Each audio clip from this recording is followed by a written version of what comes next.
Gaffer, thank you very much for taking the time. At the end of that game, even though we were down to 10 minutes, it's disappointing to be out of the cup, isn't it? It is, but we knew that we were going to be short on numbers, and I did warn the public really because I didn't want to sell them short, But the lads that come in have done well today. I've got one or two pluses today in my own mind. It's answered a few questions. We are light, but all credit to them. The sending off was disappointing. Because we needed Headley on Saturday really, but that's life.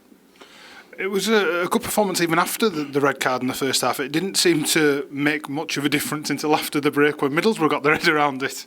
Yeah, I think tiredness come in a little bit. Some of those lads have not had 90 anywhere near 90 minutes really.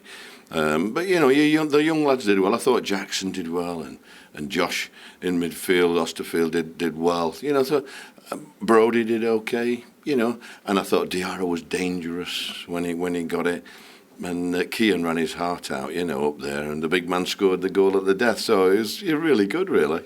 It was a first goal here for both Kean and Kyle. It's an important mark for their career so far to have that confidence to know they can score at this level. Yeah, and you could see, Kean was playing against an experienced centre-half in Linehan, and I thought he handled himself very well, mate, and give him a right good game. And I think with 11 men, we would have caused him a bit more problems, So it's, we'll be going up there in a couple of weeks and looking forward to it, really.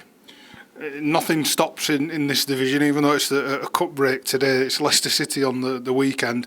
Obviously, a few of the lads have been rested this evening. How do we feel going into that one? Well, you saw them last week. I had somebody watch the game at the weekend, and they said that they've got two teams that are good enough to be in the top six, let alone one. So we know what we're up against. But I think after tonight, you could see that we're not going to give anything away to people. Last Saturday we were disappointed because we made the mistakes ourselves, really. And hopefully, I'm hoping that Matty will be fit.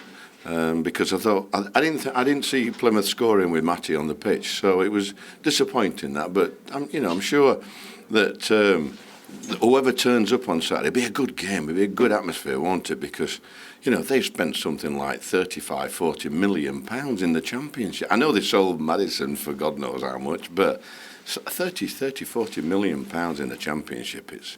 I would imagine they've got to go up, haven't they? So let's go and enjoy it. Let's put ourselves about. Let's try and get a result, There seems to be plenty of competition for places in our squad, even though we've got some younger lads and lads coming back from injury. Which tonight showed that there's more depth there than perhaps people might expect there to be. Yeah, I think tonight there was a few pluses tonight for me that probably I haven't seen or felt as confident in. But we're playing against a decent side, and that's not far off their full team tonight. And I think with 11 men, I'd have been disappointed if we didn't win the game tonight. So, some of the players that, like I said, they've put themselves in the shop window and done well. That's all you can ask your players to do that come in for games. Put yourself in the shop window, show me what you can do, and then I have not a problem, but it's nice to know that I could put other players in certain positions nearly, because like I said, we are a bit thin on the ground. Gaffer, thank you very much for your time. Thank you.